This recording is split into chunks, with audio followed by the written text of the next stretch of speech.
دوای 11مین هەفتە لە ناڕەزایی دەربرینی هێلک زەردەکان لە سەرانسەری فەڕەنسا لەنێو ئەو بارودۆخە هەموارەدا دەستپێکردنی هەڵمەتەکانی هەڵبژاردننی پەرلەمانی ئەوروپا دێت لە مانگی پێنجی ئەم ساڵدا.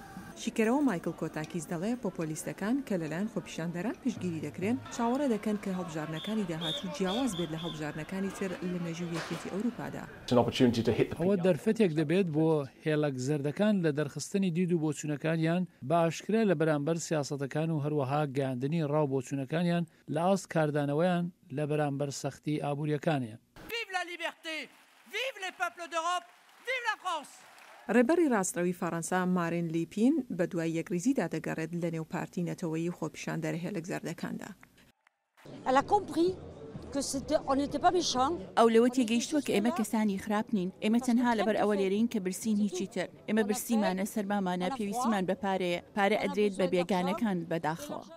لە سەرانسەری ئەوروپا هێزە پۆپۆلیستەکان هەوڵی خۆڕێخستن دەدەن بۆ زاڵبوونیان بەسەر هەڵبژاردننی پەرلەمان لە مانگی پێنجدا. وەزیری ناوخۆی ئیتاڵیاش پشتگیری لە خۆپیشاندەرانی فەڕەنسا دەکات. من هیوادارم فەڕەنسیەکان ڕزگاریان بێت لە دەست سەرۆکێکی خراپەوە و دەرفەت وەربگرن لە هەڵبژاردنەکانی 26 مانگی پێنجدا. سالڤینی هەوڵ دەدات هاوپەیمانەتیەک پێک بێنێت لەگەڵ حکوومەتی هەنگاریا و پۆڵەندا کە دوژمنە باوەکانی پەنابەرانن، بەڵام ناکۆکی زۆریان لە نێواندا هەیە. لەگەڵ ئیتالیادا هیوادارین وڵاتی تریش کۆچبەران وەربگرن، بەڵام بۆ نمونە هەنگاریا هیچ نیازێکی لەو جۆرەی نییە. دانیشتوانی ئەوروپا لە سەرچەند پێشهاتێک دابەش بوون.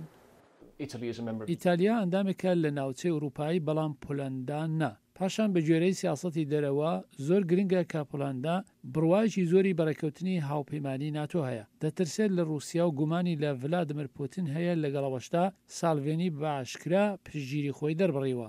کێشانی نەخشەی ململانەی سیاسی ژمارەیەکی بەرچاوی لە خۆپیشاندەرە ملپێت سوورەکان ڕۆژی یەکشەمە هێنایە سەرشەقام لە پاریس بە بەرزکردنەوەی ئاڵای یەکێتی ئەوروپا. لە هەنگاریا هەمان ئاڵا پێشەنگی گەشە سەندنی خۆپیشاندانی دژی حکوومەت بەرزکرایەوە. پۆپۆلیستەکان هەرزوو بۆیان دەرکەوت کە هەردەنگی ئەوان نییە لەسەر شەقام. تاقیکردنەوەی ڕاستەقینە لەسەر سندوقی دەنگدان دەبێت کە لە 26 مانگی پێنجی ئەم ساڵدا ئەنجام دەدرێت. دەنگدانێک کە لەوانەیە گۆڕانکاری لە هاوسەنگی هێزەکانی ئەوروپادا بکات.